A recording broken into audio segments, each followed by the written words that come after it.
Fala galera, HCity Games na área aí, ó. Peguei esse Play 2 no lixo, certo? Ele não estava funcionando. O que foi que eu fiz? É, eu dei uma limpeza, coloquei um cabo flat novo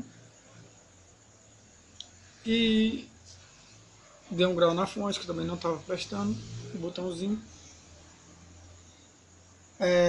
Estou aqui para falar hoje para vocês por que faz aquele barulhozinho chato na lente. Você fala, porra, minha lente foi pro beleléu. Não, cara. O que faz mais 80% dos casos que faz barulho na lente é esse rapazinho aqui, ó, o flat.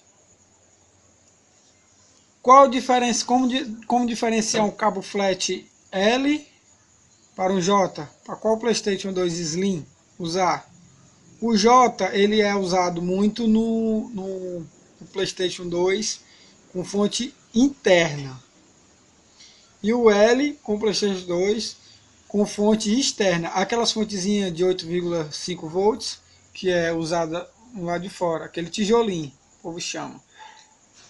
Eu vou montar aqui e ver se está funcionando. Já já eu volto com vocês, beleza? Pronto, galera, estou aqui de volta. Conectei o cabo aí na tomada, cabo de força. Primeiramente, ele acendeu a luz vermelha, coisa que ele não fazia, certo? E vamos ver se ele liga a luzinha verde, que ele não estava ligando. Ó, já ligou. Já já eu volto mostrando para vocês se ele está funcionando ou não. Fala galera, tá aí ó, funcionando perfeitamente.